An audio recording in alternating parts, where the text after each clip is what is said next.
함께 지어져가는 성도. 한번 따라 하십니다. 함께 지어져가는 성도. 함께 지어져가는 성도. 예, 함께 지어져가는 성도.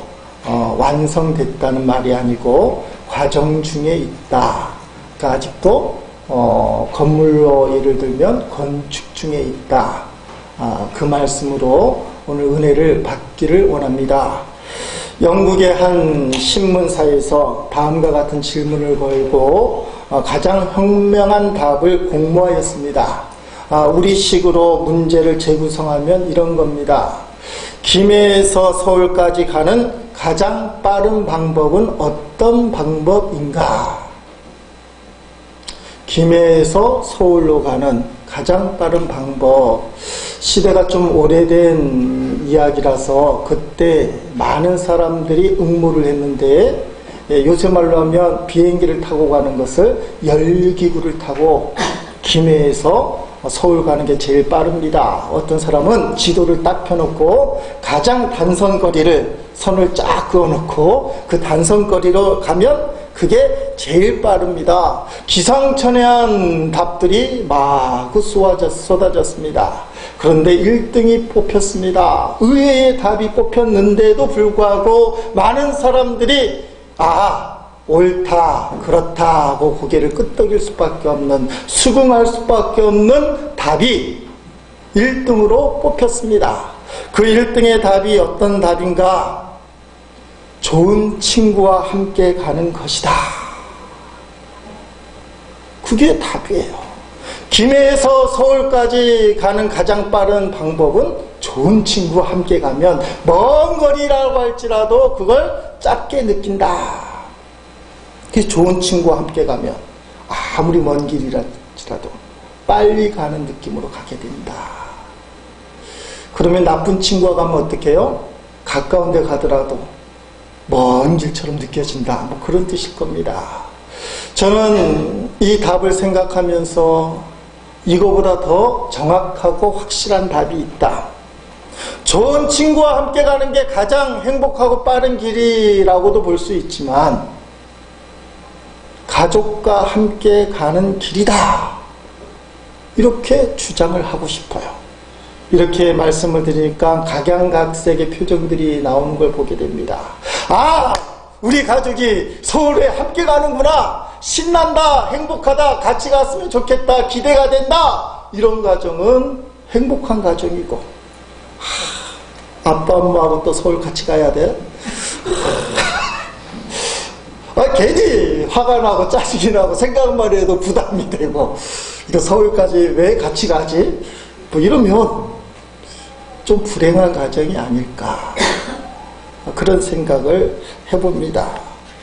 여러분, 우리 김희재 감독에 속한 모든 가족들은 함께 가면 행복한 가정이 될 수 있기를 주님의 이름으로 축복합니다.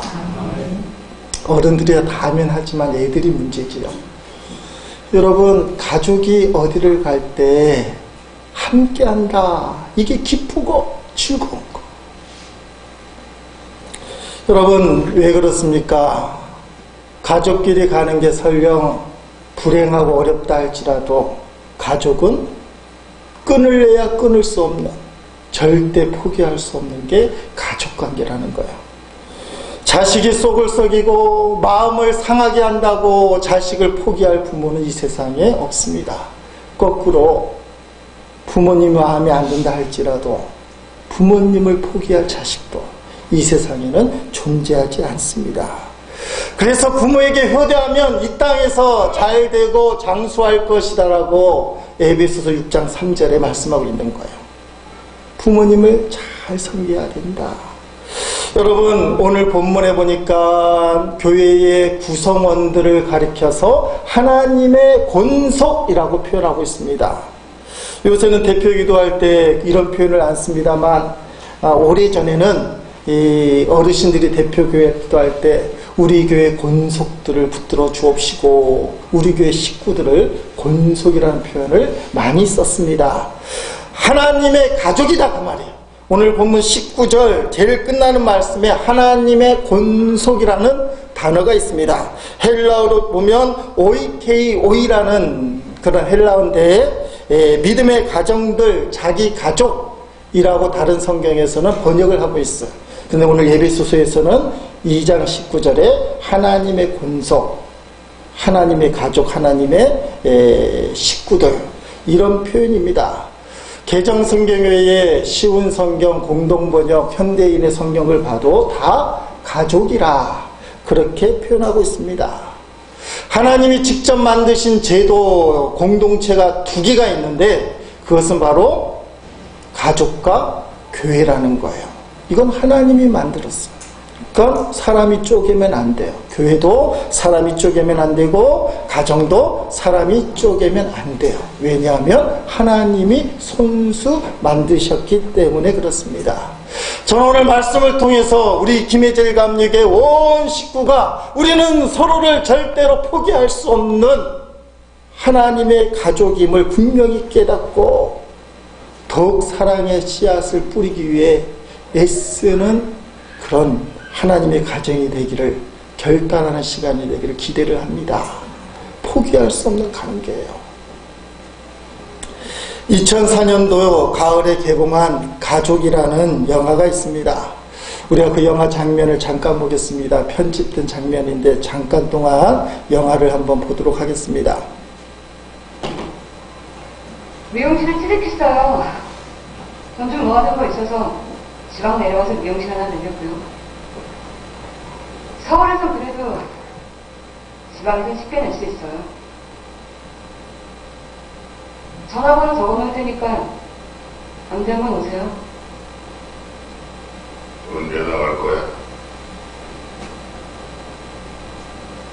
3년 만에 보는데 할 얘기가 그거밖에 없어요? 시월이래. 종아리 교회에서 놀러 가니까. 언제 나가봐.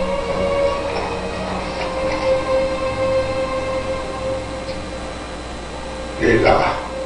돈 가지고 나가서 멋있대로 사는데 종아리 상처 주지 말고. 그딴 식으로 얘기하지 말아요. 술성맹이 주제에 나한테 갈모를 잡고 있어요? 들어와서 같이 살겠다는데 고맙게 생각해야 되는 거 아닐까? 차라리 내가 거하러 지냈으면 이보다 낫겠죠. 안 되려고 던지죠. 정환이가 나처럼 눈병신 자식이라고 놀림받는 것입니까?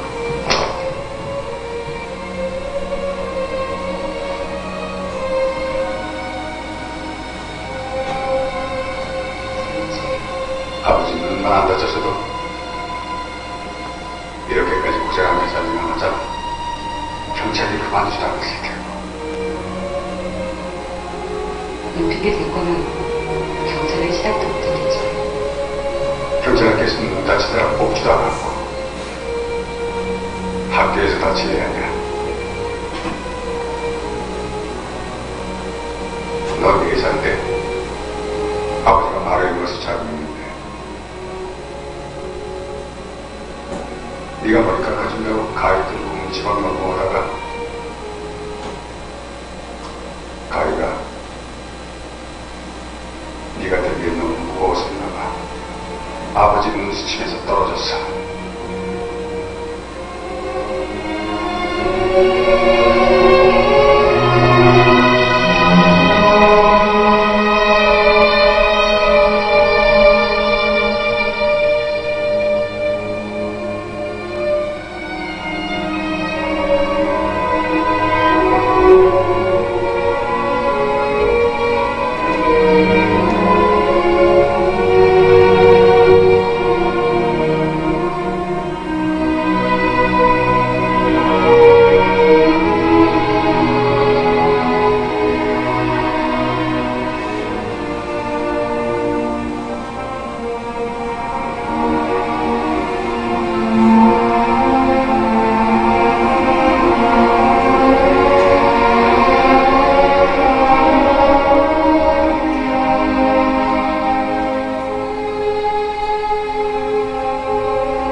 짧은 동영상인데 그 동영상 화면 밑에 자막이 계속 흐르고 있었습니다. 그 자막이랑 필요한 대사를 제가 편집하고 요약해서 정리를 해봤는데 이런 내용입니다. 싫습니다. 나는 아버지가 싫습니다. 나의 잘못한 것만 들춰내시는 것 같아 싫고 늘 얼굴에 힘만 주시는 근엄한 아버지가 싫습니다. 따뜻한 말 한마디 건네주지 않는 아버지가 싫고 늘 당신 마음대로 결정하시는 것 같아 싫습니다. 아버지를 눈병신이라고 부르다가 뺨을 맞았습니다. 그런데 아버지 눈이 다친 것이 딸 자신 탓이랍니다. 딸이 4살 때 아버지가 마루에 누워서 자고 있는데 딸이 머리카락을 깎아준다고 가위를 들고 문지방을 넘어오다가 가위가 딸이 들기에 너무 무거워서 그만 아버지 눈을 다치게 만든 것입니다. 그런데 이젠 나 자신이 싫습니다. 그나마 표정 뒤에 숨어있던 아버지의 사랑을 모르는 내가 싫고 그것도 모르고 아무 말이나 막 했던 내가 싫습니다. 불행하게 사신 아버지가 나 때문이라는 사실이 너무 싫고 끝까지 나를 위해 목숨을 버리신 아버지를 위해 내가 할 수 있었던 일이 아무것도 없어서 싫습니다. 고작 아버지의 면도를 한번 해드렸을 뿐입니다. 그것밖에 없습니다. 부모님 죄송합니다. 고맙습니다. 사랑합니다.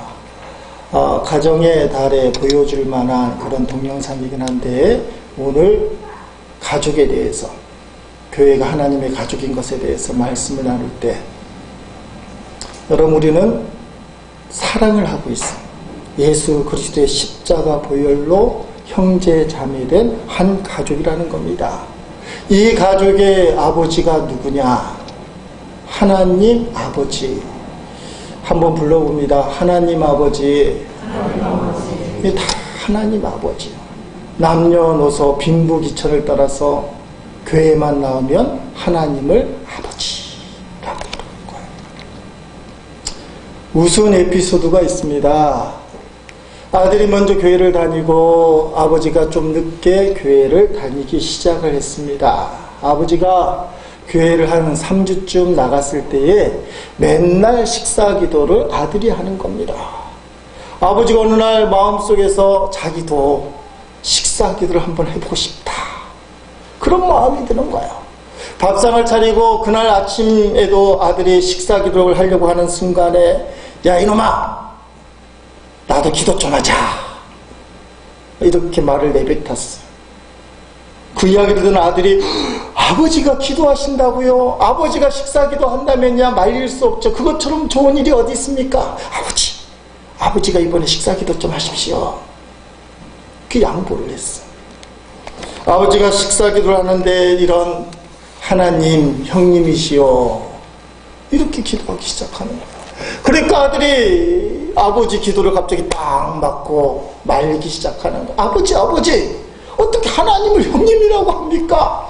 하나님은 아버지라고 불러야 됩니다. 하나님 아버지시여 그렇게 기도해야지요. 왜 형님이라고 합니까?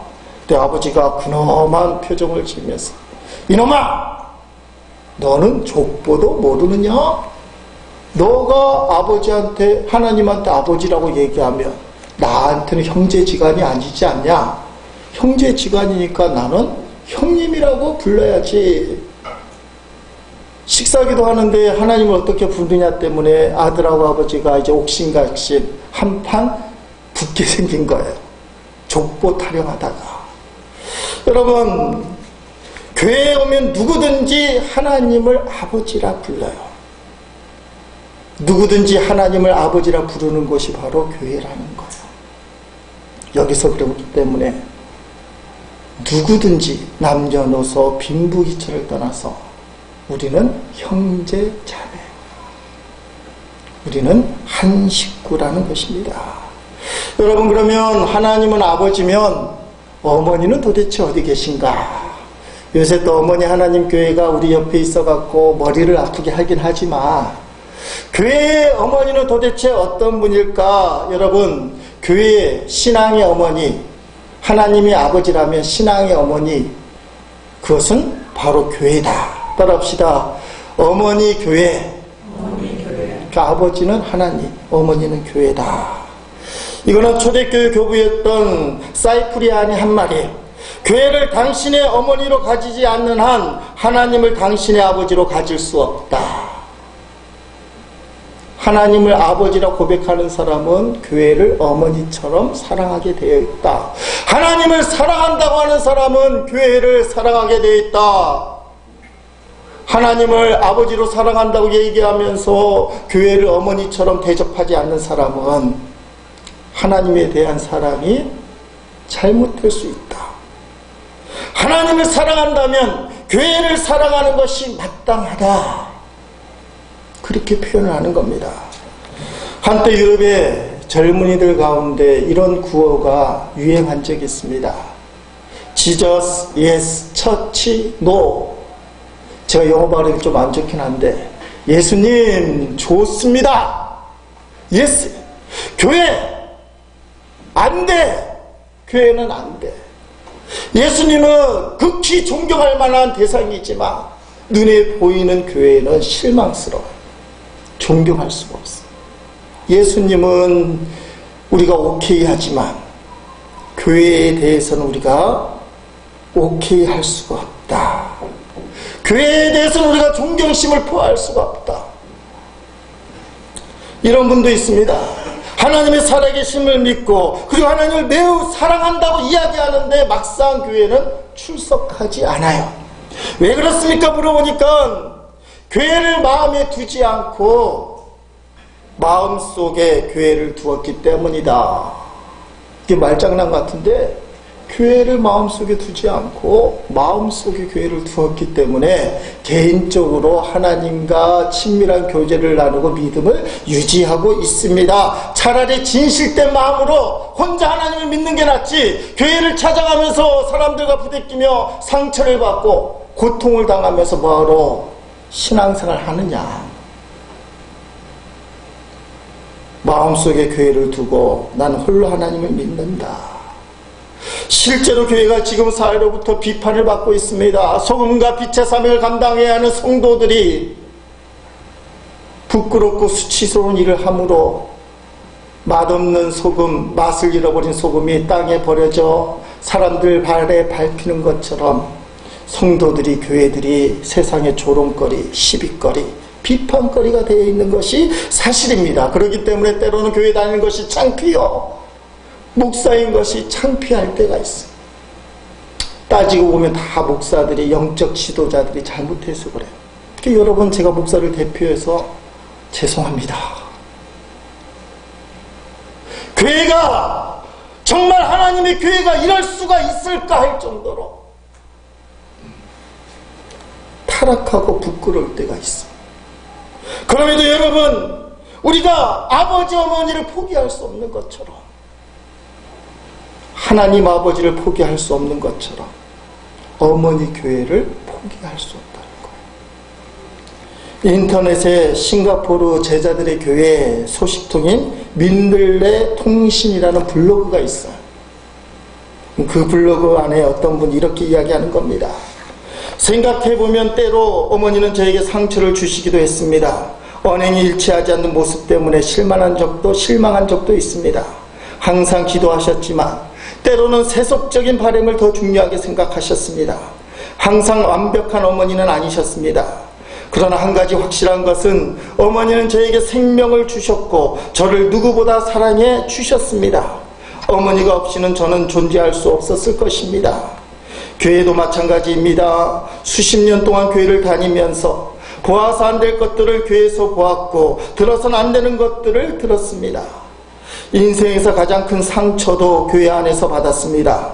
세상의 온갖 부조리와 욕망으로 가득 찬 교회의 모습을 보며 분노하기도 하였습니다. 그러나 확실한 것은 나는 교회를 통해 하나님의 사랑을 알게 되었고 그 사랑으로 말미암아 내 삶과 성품과 인생이 변화되었다는 사실입니다. 어머니가 없이는 나 자신이 존재할 수 없듯이 교회가 없이는 나도 없습니다. 쉬운 길보다 옳은 길을 걷는 것이 참된 그리스도인의 길입니다. 교회를 향한 실망스러운 마음을 교회를 아름다운 신앙 공동체로 변화시키기 위한 노력으로 바꾼다면 어떨까요? 우리의 조그만 노력들이 함께 모인다면 머지않아 우리의 교회는 세상을 변화시키는 위대한 하나님의 도구가 될 수 있을 것입니다. 그러나 그때에는 세상 사람들도 두 손을 벌려 교회를 사랑하고 칭찬하게 될 것입니다. 교회에서 엄청난 상처를 받았다고 고백을 해요. 보지 말아야 될 것 보았고 듣지 말아야 될 것 들었어. 여기 앉아있는 분들 중에서도 그런 경험이 있는 분들이 많을 거예요. 그러나 교회 울타리를 뛰어나가면 그것처럼 불쌍한 인생이 없어요. 여러분, 가족의 울타리를 벗어나 홀로 사는 사람은 정말 불쌍한 사람. 기댈 곳이 없습니다. 마음 줄 곳이 없습니다. 교회를 찾아오는 행여자들, 가족 울타리를 뛰쳐나온 사람들인데 오늘 밤에는 어디 가서 잠을 자야 될까? 초라하지만 가족이 있고 집이 있는 사람은 돌아갈 곳이 있어요. 그게 없는 사람은 마음 둘 곳이 없어요. 마찬가지로 교회를 뛰쳐나가면 영적으로 그 사람이 기댈 곳이 없어요. 영적으로 그를 지켜줄 곳이 없어지게 되는 거예요. 여러분, 예수님의 피를 나눈 저와 여러분은 김해제일감리교회의 한 가족입니다. 하나님을 아버지라 부르고 김해제일감리교회를 어머니라 생각하는 하나님의 본속, 하나님의 가족이라는 겁니다. 이 하나님의 가족이 어디에 서 있어야 하는지, 그 근거가 어디 있느냐, 어디에 이 가족이 서 있어야 하는지 20절 말씀에 잘 나오고 있어요. 한번 같이 읽어보십니다. 너희는 사도들과 선지자들의 터 위에 세우심을 입은 자라. 그리스도 예수께서 친히 모퉁이들이 되셨느니라. 아멘. 우리가 서 있는 터전, 이곳은 사도들과 선지자들의 터라고 표현하고 있습니다. 이는 갑자기 하늘로부터 교회가 떨어진 것이 아니고 사도들과 선지자들의 애씀과 노력, 터를 닦는 그 일이 있었기 때문에 오늘 이 교회가 존재한다는 사실입니다. 이 교회를 위해서, 이 교회를 세우기 위해서 생명을 걸고 복음을 증거하고 자신을 희생한 사람들이 있었기 때문에 오늘날의 교회가 존재한다는 사실이에요. 초대교회 교부 터툴리아는 이렇게 얘기를 했습니다. 순교자의 피는 교회의 씨다. 우리가 아는 말로 표현하면 순교자에 있는 피가 있어야, 순교자의 피가 흘려야 그곳에 교회가 세워진다.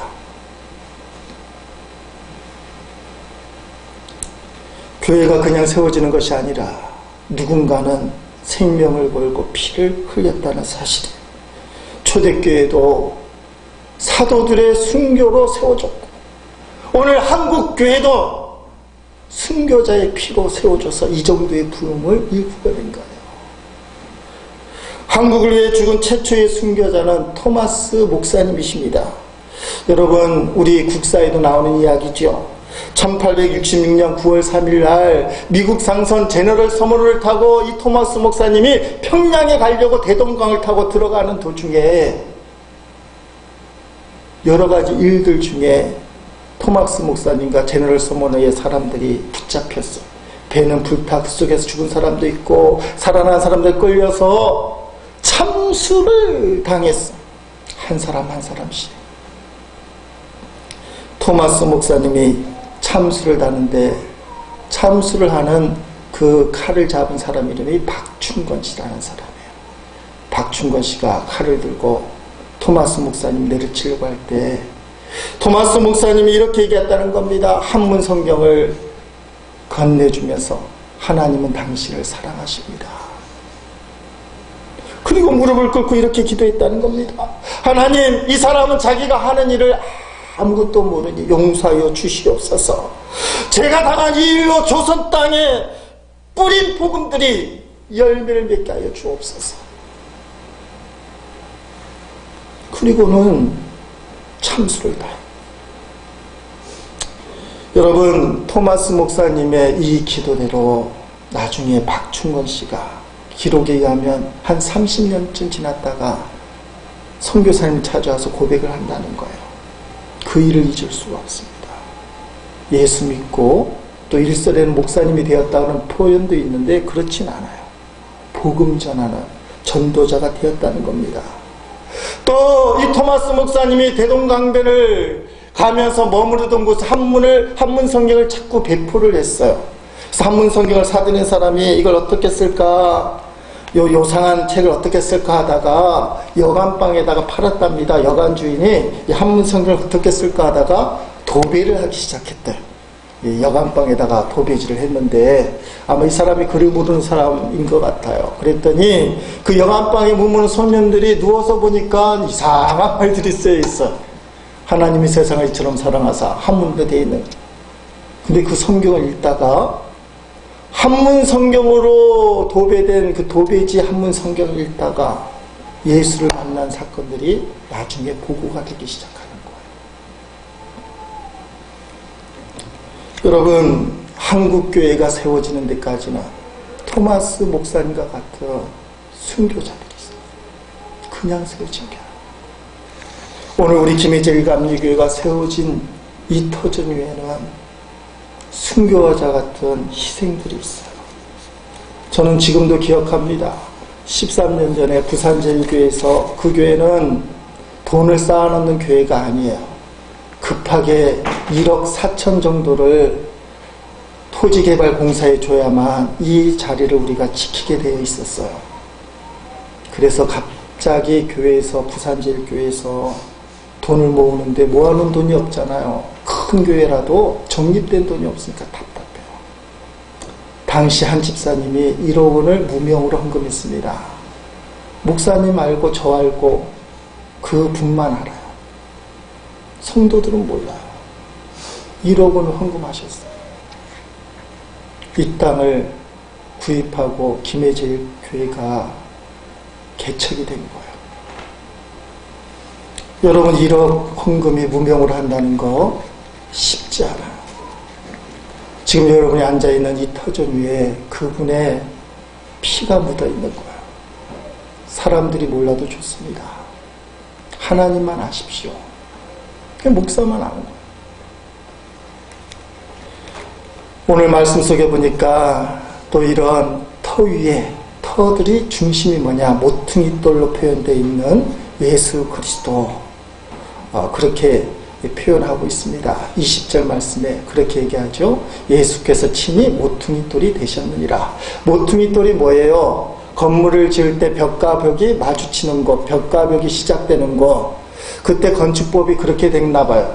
우리식으로 하면 기초석을 놓고 벽을 쌓는데 기초석을 모서리에다가 두는 거예요. 그래서 그 모서리에서부터 벽과 벽이 시작이 되고 건물이 시작이 돼요. 그러니까 건물의 기초, 건물의 중심이 누구냐? 예수 그리스도라는 사실입니다.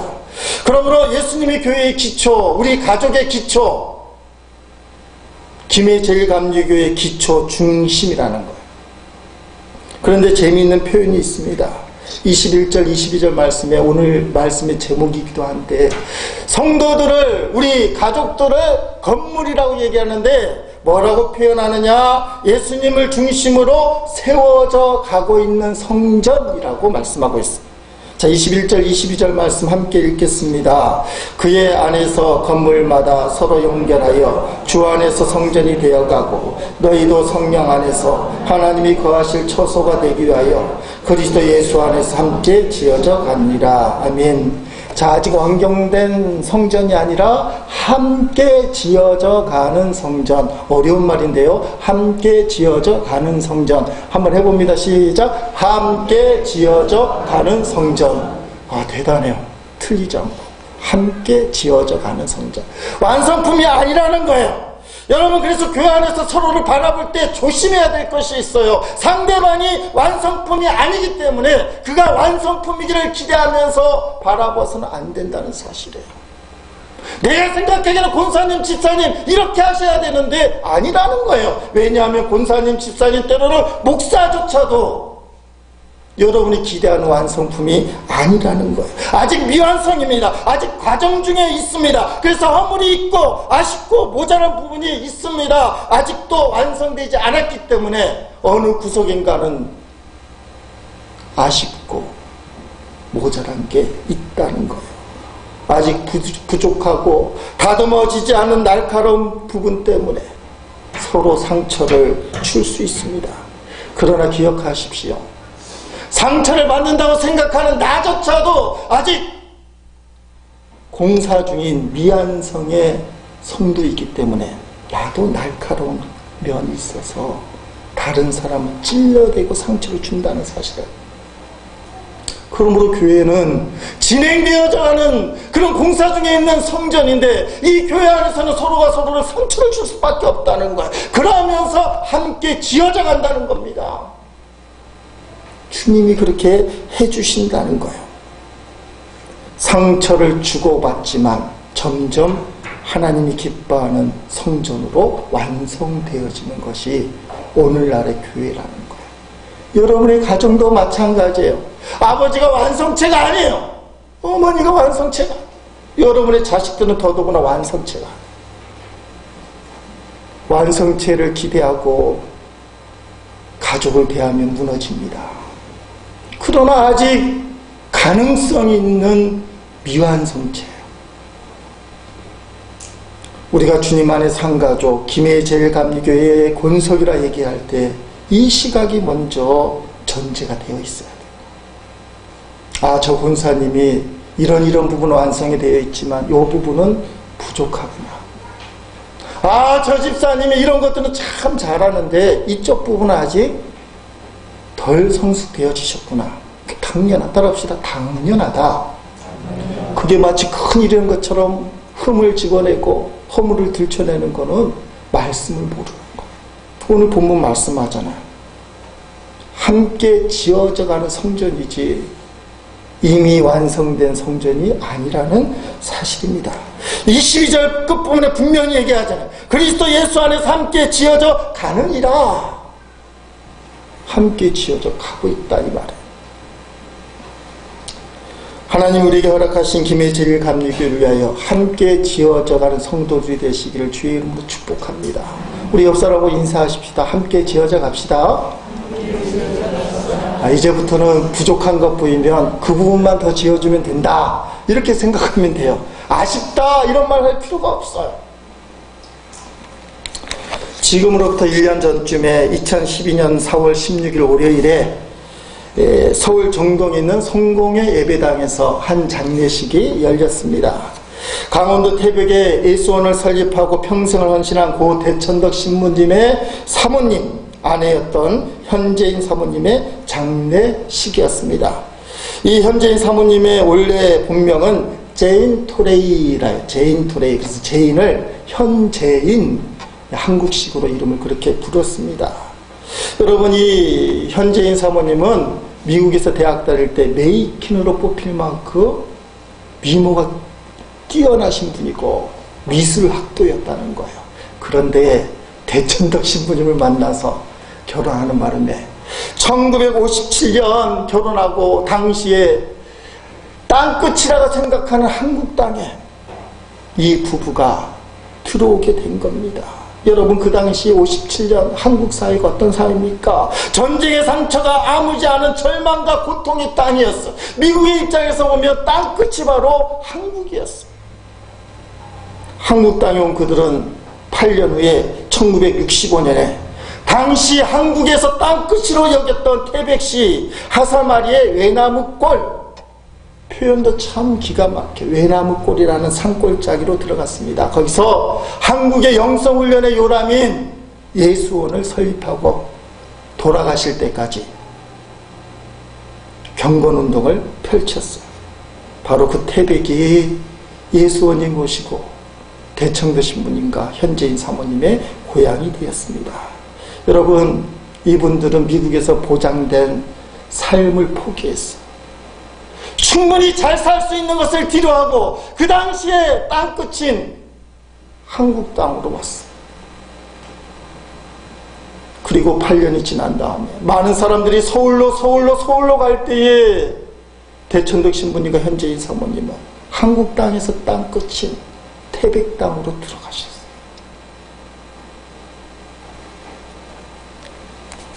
이런 현재인 사모님 장례식에서 복음성가 가수 이무아 씨가 조가를 불렀습니다. 그 조가가 우리 찬양집 76번에 나오는 땅끝에서라는 거예요. 대청도 신부님과 현재인 사모님의 평생의 신앙 고백. 남들이 박수치고 존경받을 곳을 찾아가는 곳이 아니라 사람들이 인정해주지 않는, 보장받지 못하는 땅끝을 찾아가서 주님의 뜻을 세웠던 대청도 신부님과 현재인 사모님을 기억했다는 거예요. 여러분, 아직 우리 교회는 공사 중이라 부족한 부분이 많습니다. 연약하다 못해 허약한 게 사실이에요. 우리 교인들 중에는 우리 교회에 출석하면서 남다른 결정을 하신 분들이 많이 있어요. 이 교회 저 교회를 다니면서 말할 수 없는 상처와 고통을 당하시고 수많은 눈물을 끌려대면서 우리 교회에 전착하는 그 모습을 보면서 천국 가는 그날까지 저분들의 마음을 위로하고 싸매주고 함께 신앙생활을 했으면 좋겠다. 제 기도 제목은 그거예요. 그런데 문제는 목사조차도 완성태가 아니잖아요. 가족을 잘 건사하지도 못하고 때로는 자신의 건강도 돌보지 못하고 감정도 컨트롤하지 못하고 목회에 괜히 객기 불려서 실수를 연발하고, 그래서 마음은 여러분들을 위로하고 함께하길 원하지만 본의 아니에요. 상처를 주고 마음을 아프게 할 때가 많다는 사실이에요. 여러분, 어떻게 해야 됩니까? 가족이잖아요. 용서해 주시길 바랍니다. 가족이잖아요. 속을 썩인다고, 가슴을 아프게 만든다고 가족을 포기할 수 없잖아요. 저는 포기할 수가 없어요. 우리가 포기하지 않고 주 안에 상가족을 믿고 계속 노력하고 있다면 어제보다 나은 오늘이 되고, 우리가 계속 주님 안에서 주를 붙들고 애쓴다면 오늘보다 나은 내일이 분명히 될 줄로 믿습니다. 여러분, 처음 조선 땅에 왔던 토마스 목사님 얼마나 초라합니까? 붙잡혀서 참수당할 수밖에 없는 사람이었어요. 1957년 이 땅에 온 대청덕 신부와 대청덕 신부님 현재인 사모님 얼마나 초라합니까? 눈여겨볼 수 있는 사람들이 아니었어요. 토마스 목사님의 순교 때문에 한국교회가 이 정도 부흥했고, 대청덕 신부님과 그 사모님 때문에 오늘날의 한국교회 영성이 이 정도 자리를 지키게 된 거예요. 땅끝을 찾아 포기하지 않는 그들의 헌신을 통해서. 사랑하는 교회 여러분, 오늘 우리가 땅끝이 어디겠어요? 연약하다 못해 허약한 우리 교회가 때로는 땅끝인 줄로 믿습니다. 나는 이 땅끝에서 하늘의 씨를 심고 하나님 나라가 건설되고 확장되는 꿈을 꾸리라. 우리가 포기하지 아니하면 주 안에서 우리는 함께 지어져 가서 겨자씨 하나의 땅에 심겨서 결국은 큰 나무가 돼요.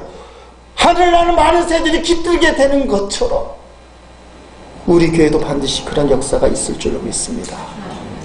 아직 우리는 부족하고 연약하고 진행 중에 있지만 주님을 의지하고 계속 믿음으로 전진한다면, 우리는 함께 지어져가는 사람이 된다면 주님께서 우리 교회를 통해서 반드시 그렇게 역사하실 줄로 믿습니다.